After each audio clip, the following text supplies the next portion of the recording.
Human psychology के अनुसार किसी बहुत पुराने फ्रेंड से मुलाकात के बाद आप अपने आप में ये फील करेंगे कि रियल में आपके अंदर कितना बदलाव हुआ है, जिनसे कि आप अभी तक अनजान थे। और आप ध्यान से सुने कि कोई भी इंसान आपसे दूसरे लोगों के बारे में क्या और कैसे बात करता, वो ठीक उसी तरह आपके बारे में भी दूसरे लोगों को बातें बताएगा। और हद से ज़्यादा मैच्योर और विद्वान बनने का परिणाम कभी कभी बुरा भी हो सकता, क्योंकि टाइम के साथ साथ आपके हिस्से में दुख, अकेलापन, स्ट्रेस और डिप्रेशन भी आता जाएगा। और आपको ये जानकर शायद हैरानी जरूर होगी कि महिलाओं की सुनने की क्षमता काफ़ी तेज होती। ये बायोलॉजिकल रूप से ध्वनि के प्रति संवेदनशील होती, ताकि वो सोते हुए भी अपनी संतान की आवाज़ को सुन सके।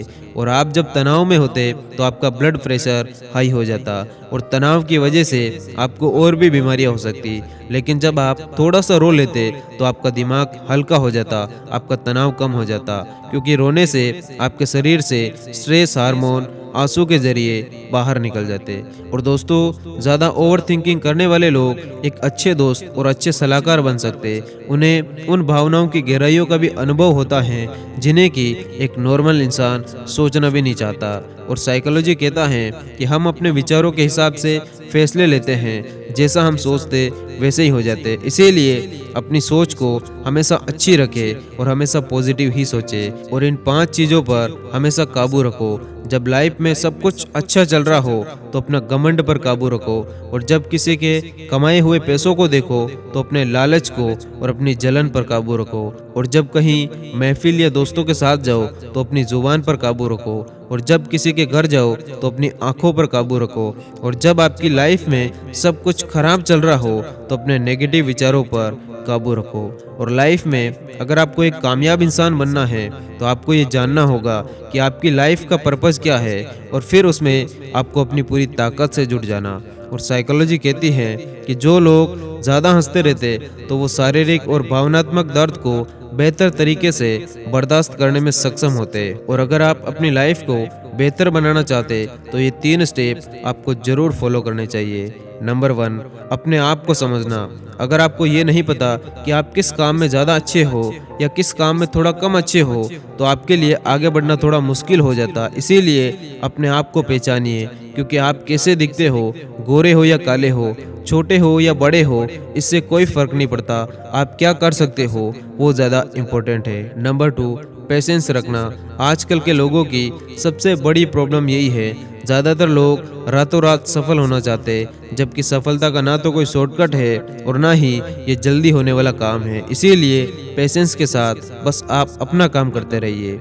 नंबर 3, फालतू बातें इग्नोर करो। लोग आपके बारे में क्या कहते या क्या सोचते हैं, इस पर ज़्यादा ध्यान मत देना, क्योंकि ज़्यादातर लोग आपको खुद से आगे बढ़ते हुए देखना नहीं चाहते। और ह्यूमन साइकोलॉजी के अनुसार अट्रैक्शन की ये एक खासियत है कि ये किसी इंसान को तब तक पागल कर सकता जब तक वो रहता है, लेकिन एक बार फिजिकल अट्रैक्शन के खत्म होने के बाद इसे शायद ही कोई याद करता होगा या कोई मिस करता होगा। और एक बात अच्छे से याद रखो कि बुरा काम अपने मन में बोझ रखने के बराबर है, क्योंकि बुरा काम करके आपको कुछ टाइम के लिए तो अच्छा लग सकता, लेकिन आपके मन में ये बात हमेशा रहेगी कि मैंने गलत किया। और आप हर परिस्थिति और उसके परिणाम को कंट्रोल करने में सक्षम नहीं हो सकते, लेकिन आप अपने देखने के नज़रिए और उससे कैसे बाहर निकलते उसे आप कंट्रोल कर सकते।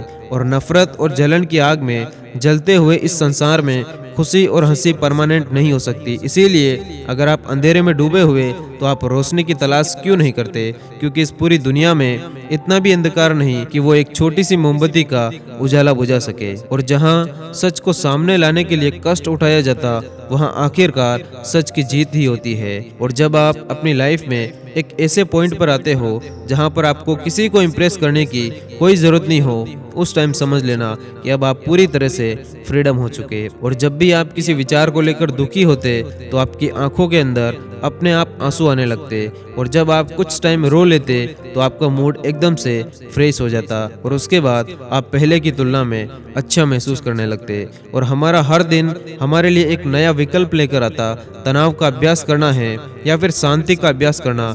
इसीलिए अपने हर दिन को एक अच्छी स्माइल के साथ शुरू करिए, और कमल के फूल की तरह हम भी कीचड़ से उठने, अंधेरे से बाहर निकलने और इस दुनिया में विकिरण करने की क्षमता रखते हैं। और कभी भी भी दूसरों के लिए छोटी चीज़ें करना बंद मत करो, क्योंकि कभी कभी वो छोटी चीज़ें उनके दिल के बहुत बड़े हिस्से पर कब्जा कर लेती। धन्यवाद। जय हिंद।